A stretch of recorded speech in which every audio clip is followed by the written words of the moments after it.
పడ్డవు. ఇప్పుడు ప్రభుత్వాన్ని నడపడం అంటే ప్రతిపక్షాల మీద దుమ్మెత్తి పోసినంత సులువు కాదు రేవంత్ రెడ్డి గారు. ఇప్పటికైనా పాలన మీద దృష్టి పెట్టు, రైతుల కష్టాలు తీర్చాలని చెప్పి నేను రేవంత్ రెడ్డి గారిని కోరుతా ఉన్నా. తక్షణమే ముఖ్యమంత్రి గారు రివ్యూ చేసి ధాన్యం కొనుగోళ్లను వేగవంతం చేయండి. నిన్న వర్షం పడ్డది, ఇవాళ రేపు కూడా వర్షాలు ఉన్నాయని వాతావరణ శాఖ చెప్తా ఉన్నారు. తడిసిన ధాన్యాన్ని కూడా రైతులకు ఇబ్బంది కలగకుండా అధికారులందరినీ కూడా తహసీల్దార్లను, ఆర్డీఓను, డిఎం సివిల్ సప్లైను, జాయింట్ కలెక్టర్లను క్షేత్రస్థాయిలో పంపించి మంత్రులు కూడా క్షేత్రస్థాయిలో వెళ్ళి తడిసిన ధాన్యాన్ని వెంటనే కొనుగోలు చేసి రైతులకు నష్టం జరగకుండా చూడండి.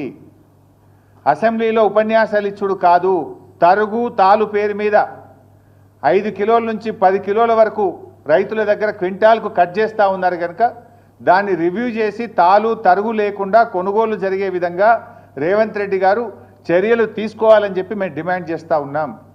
ఒకవేళ ప్రభుత్వం స్పందించకపోతే బీఆర్ఎస్ పార్టీ పక్షాన పెద్ద ఎత్తున కార్యాచరణ సిద్ధం చేసుకొని బీఆర్ఎస్ పార్టీ రైతుల పక్షాన పోరాటం చేస్తుందని చెప్పి కూడా ఈ ప్రభుత్వాన్ని హెచ్చరిస్తూ ఉన్నాం. Thank you.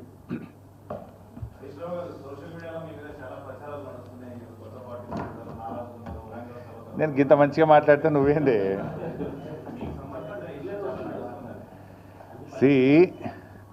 సోషల్ మీడియాలో వచ్చిన వార్తల మీద ట్విట్టర్లో నేను అదే రోజు ఖండించిన. 1, 2 చివరికి మా నాయకులు దాసోజు శ్రవణ్ గారు, ఎర్రోల శ్రీనివాస్ గారికి చెప్పి పోలీస్ స్టేషన్లో కంప్లైంట్ కూడా ఇచ్చి ఆ కంప్లైంట్ను కూడా నా ట్విట్టర్లో పోస్ట్ చేసి ఇటువంటి ఫేక్ ప్రచారం నమ్మొద్దని తక్షణమే డీజీపీ గారు వీళ్ళ మీద చర్యలు తీసుకోవాలని చెప్పి కూడా నేను రాష్ట్ర డీజీపీ గారిని కోరిన విషయం కూడా మీ అందరికి తెలిసిందే కదా.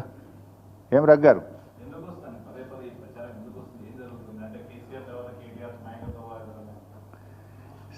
ఆ పంచాయతీ లేదు మా పార్టీలో. నేను చాలాసార్లు కూడా చెప్పాను, మీరందరూ కూడా చూసింటారు. ఒక్కసారి కాదు, కొన్ని 100ల సార్లు చెప్పి ఉంటాను. ఇవాళ కేసీఆర్ గారు మా పార్టీ అధ్యక్షుడు, ఆయన యొక్క ఆదేశాలను తూచా తప్పకుండా పాటించే ఒక క్రమశిక్షణ కలిగిన కార్యకర్త హరీష్ రావు అని చెప్పిన.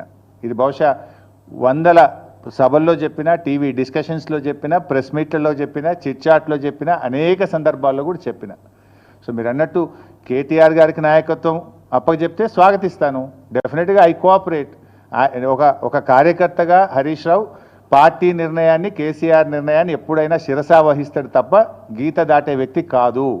ఇది నా 25 ఏళ్ల రాజకీయ ప్రస్థానం చూపిస్తుంది. 25 ఏళ్ళ నుంచి నేను బీఆర్ఎస్ పార్టీలో ఉన్నాను. పార్టీ జెండా పుట్టుక నుంచి ఈ రోజు వరకు కేసీఆర్ గారి అడుగుజాడల్లో వారి సూచనలకు అనుగుణంగా పనిచేసేటువంటి ఒక కార్యకర్తగా హరీష్ రావు పనిచేసిండు, రేపు కూడా చేస్తాడు. Thank you.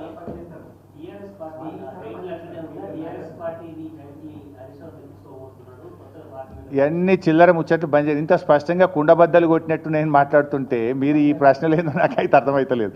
ఇంత కుండబద్దలు కొట్టినట్టు 100ల సార్లు చెప్పినా మళ్ళీ ఈరోజు కూడా చెప్పినా కదా. My leader is KCR. What ever KCR says Harish Rao will follow it. That's all.